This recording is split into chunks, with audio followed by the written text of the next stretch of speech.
through these other churches and these connections that we have, we find them jobs, we find them housing, and we help prepare them for life in Italy. Welcome to the Midweek Motivation Podcast, where we bring practical help for your faith and life. Here's today's episode. Hey guys, I'm Jess, and welcome to today's Midweek Motivation. I'm here with Dawson and Adriana, original Westsider at least, and then by marriage, right? Adriana is by marriage a Westsider now. I'm so excited to have you guys here and to hear what you've got going on. We're excited to be here. Yeah. Thank you for having us here. Yeah. So, Dawson, I had the pleasure of working with you when you were just a little tyke, I would say. A wee lad. Yeah. Here in the youth for music and stuff. And so, I love watching where you guys have gone in your ministry and how you're using God's, gifting on your lives. And I just wanted to take a minute to kind of point back to Sunday's message. Dawson is the son of our lead pastor, Gabe, and so that's how I know you. That's that relationship that I have. But I'd love to hear kind of a little bit about how you got into ministry and how you discovered your gifts, because your dad talked about that on Sunday. And I think it's such an amazing thing to see you guys do that. So. Yeah, I mean, like, for me, I think the whole gift thing was kind of difficult to understand because I watched my dad as a pastor, since I was a little boy. So I remember everyone saying to me, "You're going to become a lead pastor one day. You're going to take over for your dad. So you must do that. That's what you will do." And I've never ever ruled that out of my life, but it's been interesting trying to go through like my childhood and having people on this side say, "You're going to become a pastor," and people on this side saying, "You're going to become a musician," because I had, a lot of family that were all musicians and stuff. And so I really had an amazing time as a youth, as a teenager, because when I was like 11 or 12, I think, you brought all of us kiddos on to create a youth worship team for our youth group here at Westside. And so, from then on out, it was always just music. And I really don't know what gift that would be. Yeah. I don't know. Gift of music. The gift of music. The gift of music. I think I also have the gift of teaching. I love teaching. That's what I do it a lot now in Italy. It's really, I don't know. I love music. And so I love seeing people just come together through that experience, because wherever we are in our lives, we're all experiencing different things. Yeah. But as soon as the music starts, we're all experiencing like one thing at the same time, which is funny because even during the message, when the pastor's preaching, everyone's thinking about how that, because we're human and we're selfish. And so as the pastor talks, we're all thinking, how does this relate to my life? Like, how am I experiencing what the pastor's talking about? Yeah. Whereas with the music, a lot of the time, it's just like, we're all there experiencing one thing. Yeah. And so, yes, we can interpret it different ways, but it's all just, wow, it's crazy. And so I loved growing up and being able to be a part of that and just becoming the worship leader and becoming the singer, and then going on and then leaving Westside and then going on tour and doing all these things. Yeah. And I just really discovered like, hey, I love this thing. Yeah. I love seeing people come together from different backgrounds. That's amazing. Awesome. So Adriana, I know less about your history and like getting into ministry and stuff. Share a little bit about you. All right. So I actually grew up in a family like Dawson did. So my background is like born and raised in a Christian family. Mm-hmm. I started to see my grandparents serving in church because my grandfather was a preacher. He's a preacher in a church, and my grandma was like a religion teacher. So she was like weekly teaching kids about Jesus. Mm-hmm. So I saw like the act of service since I was a baby. Yeah. And I think that was my first step into like what means to serve other people. It's just like being present and like take a commitment to, to dedicate your life for the community. But then I moved in to Italy with my family, and let's say we moved into a new church. So it was like a Baptist church, and then but my parents were really busy with work, and I started by myself to decide to help like here and there with things. But I think my biggest step into like ministry, into serving, was when I decided to move to a church by myself. And it was Hillsong Church. And I remember when I stepped in was a church of like 10, 15, 20 people. So that meant in order to build that church, you needed to do everything. Yeah. And I have to say that was a blessing and also a lesson for me, like because I started to do everything, whatever there was a need to be.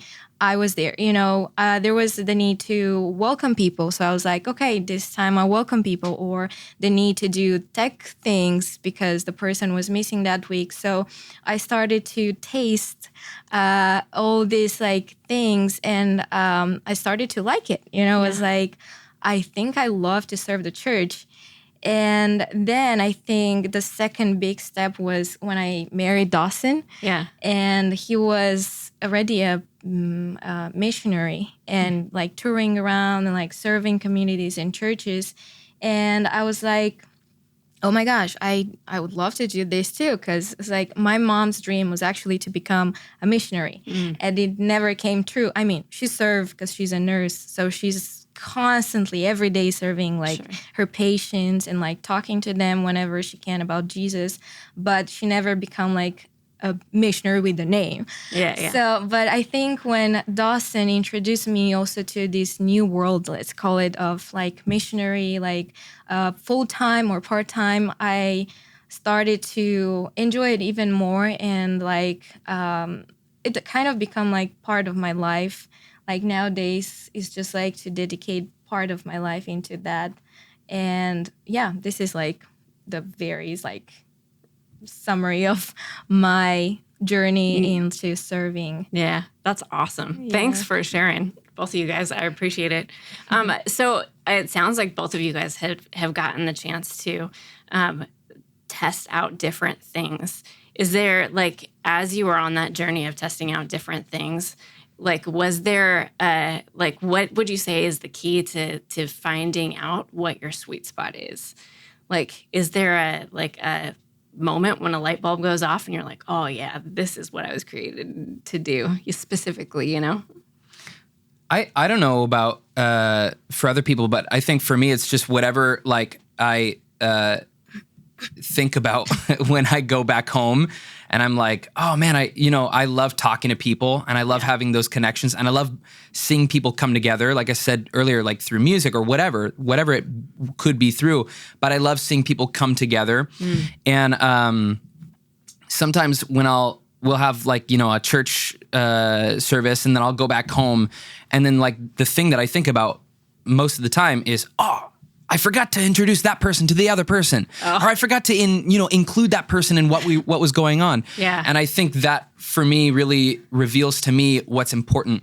And that would be just, making sure people feel like they're seen and they're heard, and they can be a part of a community that is bigger than just themselves.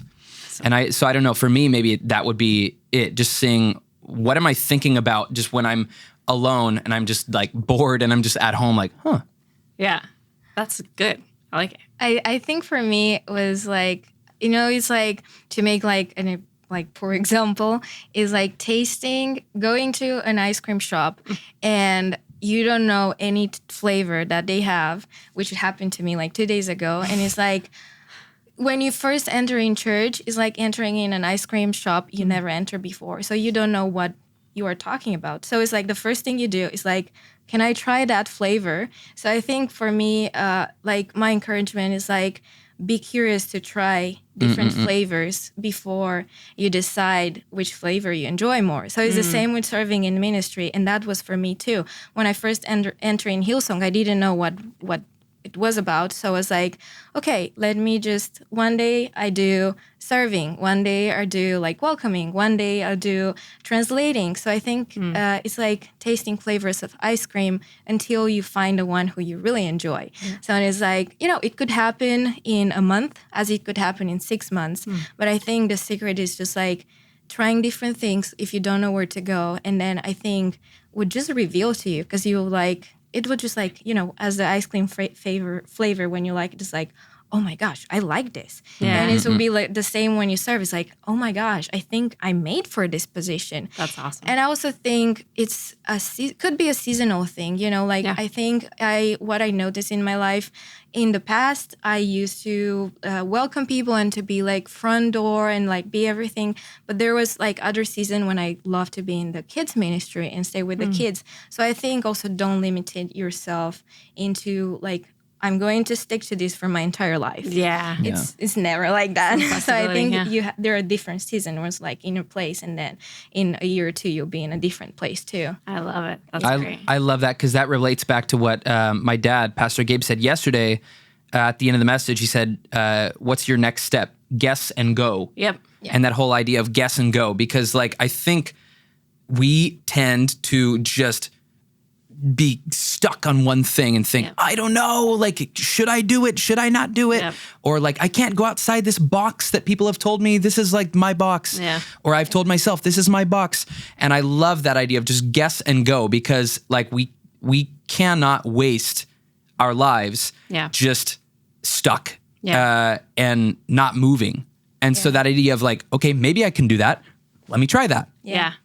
I think is good. Being willing to take some risks and check things out. That's so cool. Yeah. Cool. Well, you guys now you're here visiting, but you live in Italy, and you've got some awesome stuff going on. So tell us a little bit about what you've got going on in your missions and stuff. Well, so we currently serve with a community called Centro Agape, and that means Agape Center. And this is some of the group here that we see on the screen. But we've just basically what we do is we serve refugees. That's the main goal of this missionary organization, is we help serve the those in need. Yeah. And so it's super cool. So Audrey is actually an Italian teacher there at Centro Agape. And so she teaches these refugees, these guys that are from all over the place. So what are some examples of countries that we serve? It's crazy because I think we'd reach 86 countries right now. Wow. So we have a board. I don't know if I have a picture in the back. No, I don't think I have it. Yeah, it's covered by this. But we have a board with the world, and every time a guy or a girl from a new country come, they have to put the pin with the flag, the country they're from. So I think we are around 86 countries for now. Mm-hmm. Well, and we have Bibles printed out in like 36 languages or something like that. So a lot of new people who come for the Bible studies, we'll be able to just give them a Bible in their own language, which is pretty amazing. No kidding. Hey, just jumping in right in the middle of this podcast episode to tell you about a resource that you need in your life. You know, if you feel ever stuck in your faith, or if you feel like, I want to grow my faith, but I just don't quite know what the steps are, we got a resource for you called Sticky Faith in a Slippery World. I mean, this world is changing and it's crazy, and we all need something firm to stand on. And I wrote a book for you called Sticky Faith in a Slippery World. You can get your copy right now at the link in the description. We have an example of this guy on the right with the Bible. It's his first time reading a Bible. Wow. And the guy on the left, he is from Ghana, and most of them are Muslims. So when the immigrants are entering, they're Muslims, but enter to hear our church service. Yeah. How are people getting connected with you guys? So a lot of it is through outreach in parks and things like that. And so we have a team of people who go out in the park, and they just go see just people sitting there and say, hey, do you know about Jesus? Or do you want to know about Jesus? Or do you have any needs? Or, how can we help you? And it's pretty incredible. So through our organization, these refugees can learn Italian through people like my wife and a whole group of teachers. And they can also, we have done a little bit of English in the past, some English lessons, but being that we're in Italy, it's more important that they learn Italian. Sure. We also are involved with a lot of different churches around the whole city. And so we've got a lot of friends who actually come on a regular basis to help us out in the center that are pastors in other churches, or they're they're leaders in other churches. And so through these other churches and these connections that we have, we find them jobs, we find them housing, and we help prepare them for life in Italy. We help them with the documents, getting their visas and things like that. And so we've got, and it's not only refugees that we serve. We've got a lot of other people that come as well, just as, normal churchgoers, but it's kind of like a simple church style. So what we do is we do a few songs, and then we do a Bible study. And so we ask these questions. We ask 4 questions every single Sunday, or Saturday actually is when we meet. Yeah. But we ask 4 questions. We say, what do we learn about, first question, what struck you about the passage that we just read? We read like one chapter of the Bible and we say, what struck you? Number 2, what do you learn about humanity? Number 3, what do you learn about God? And number 4, how can we apply this in our daily lives? And it's really, really interesting because some of these guys might never actually become Christian. Yeah. Sure. But it's really cool that they get to be involved in this community and they just get this healthy, these healthy experiences with other people in a new country where they don't know anybody and they have no safety net, they have no support, and we get to be that support for them, which is pretty cool. Wow, that's pretty incredible. So how did you guys get started in this church specifically, like with that format and everything? It's so interesting. It's such an interesting model, like church model, I guess. So how'd you get started in that? So we never actually expected that we'll be part of like something like this. Yeah. But after we finished with our old church, we were looking for a church, and we were praying for a church that was closer to our house. So let's say there were 6 months when we're like, God, we don't know what to do, but we want to serve and we want to be part of a community because that's what kind of keeps you alive and motivated. Well, because we were traveling about 2 hours to go to church and then 2 hours to go back home. Oh, wow. So we were losing almost like half of our Sunday by just traveling back and forth. Well, and then also a big thing that we noticed was like people wanted to get together midweek. Hey, let's go out for a coffee. Hey, let's go do a little midweek Bible study. Hey, let's just meet and have like some, fellowship time as a church. We couldn't be a part of any of that stuff because we lived too far away. Far. So it happened that one Sunday, my best friend from Rome texted me, and she was like, "Oh, we had these 2 missionaries from a church center, and they brought their mission into our church. And by the way, I know you guys are praying about the church in San Giovanni next to your house, but I heard that they are planning to open a center in San Giovanni, and which is the one you are saying in the background." And I was like, wow, okay, I need the contact of this guy here, these missionaries, because I would like to put my husband in contact with him. At the time I was working, so I was not that present in church. So I connected my husband to this guy, and he texted this guy who is now our very close friend, and was like, "Hey, I heard from this girl that you guys are planning to open a church next to our house, so we would like to join."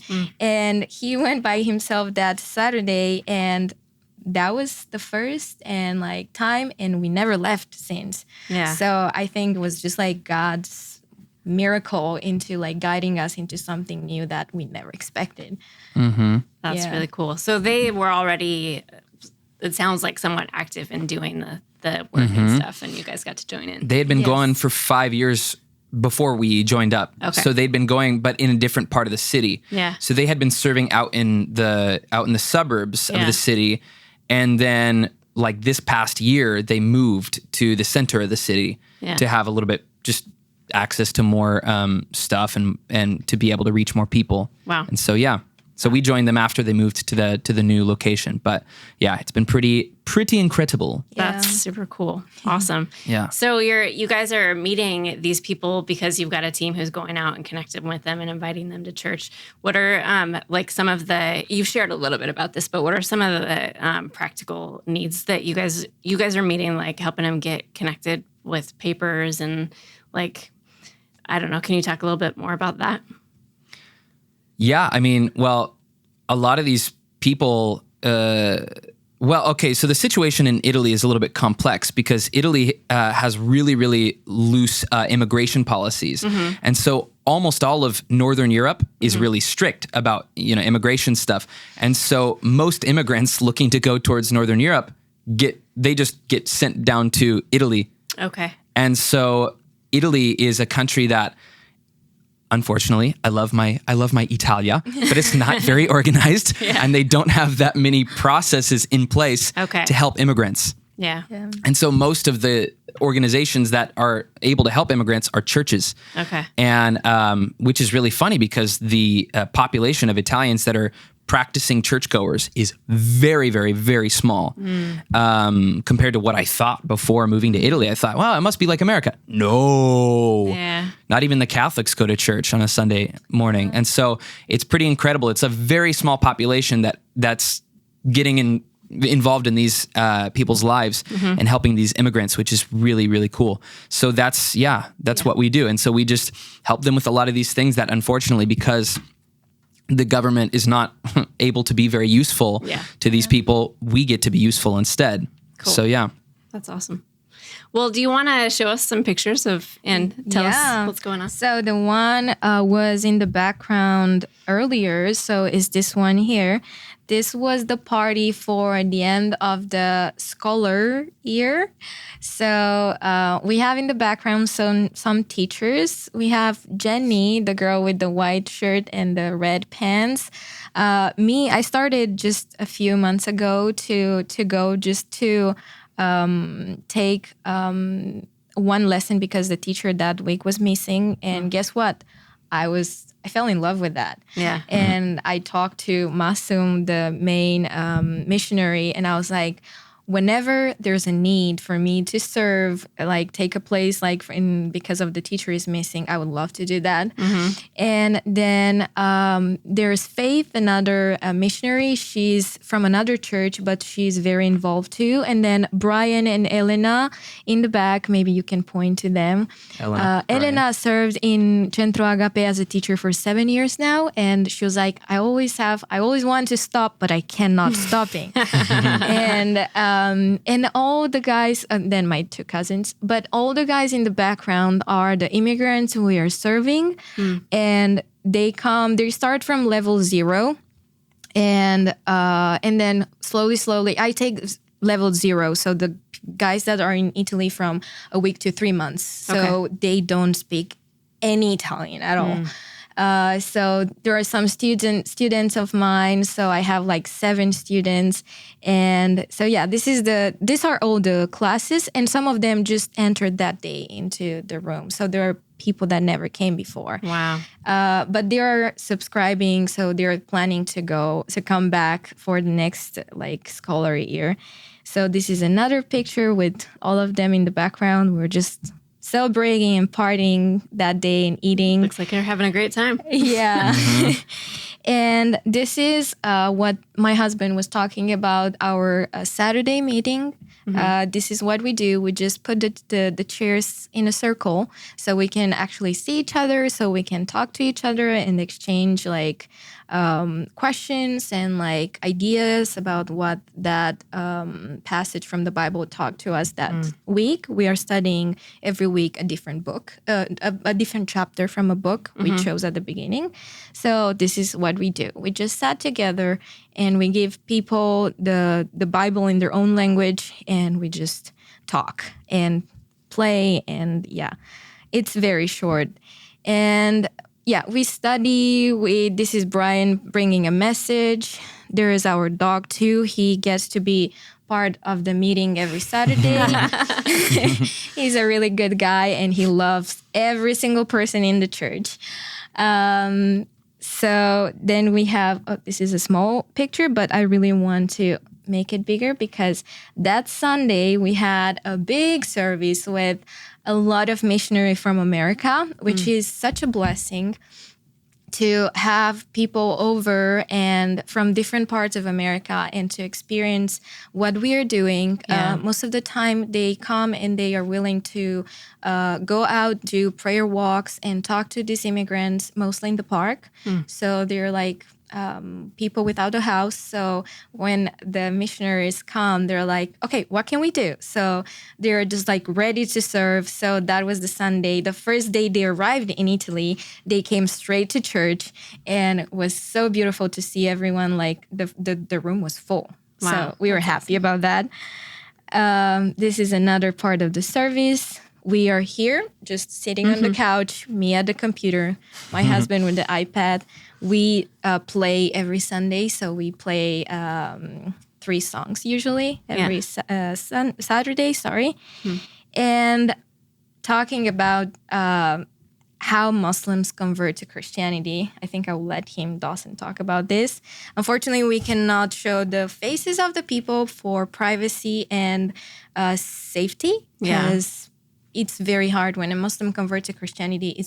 It could be dangerous for them. So, but I will let Dawson talk about that. Yeah, because we have a lot of people who just come to our services on Saturday, to our Bible studies, and maybe they'll come for 1 or 2 weeks, or maybe they'll stay for a long period of time. And so it's really, really, it's kind of a little bittersweet because we get to be a part of people's lives sometimes for a long time and sometimes for a couple weeks, and we really get close to these people, and then they move and they get moved somewhere else, and they have to and they go find work somewhere else, and we're really happy for them. But it's like, okay, now he's going to Venice, which is like a 5-hour drive away, so now we can't go see him every weekend or whatever.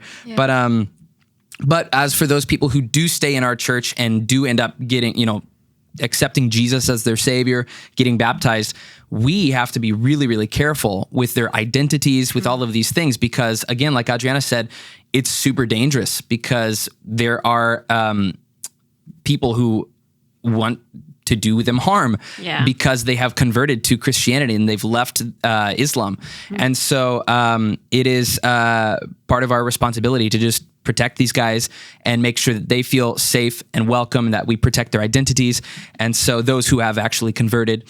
It's pretty amazing though. But we just have to make the most of the time that we have with these guys because it's not forever. So wow. So we got to make the most of every single week, every single time we see them. Hey, let's get coffee after church. Hey, let's talk about this. Hey, let's, all of those things.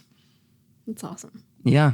Yeah. Cool. Well, thank you guys so much for sharing what's been going on with you and for sharing, a little bit of your ministry. I think that's really awesome what you guys are doing. And it's encouraging, and the excitement feeds off of you. You're excited about what it is that you're doing, and I can definitely feel that. That's really cool. So it's awesome to see you living lives full and rich. So good job. Yeah. Okay. Thank you guys so much for being here. Thank you for having us.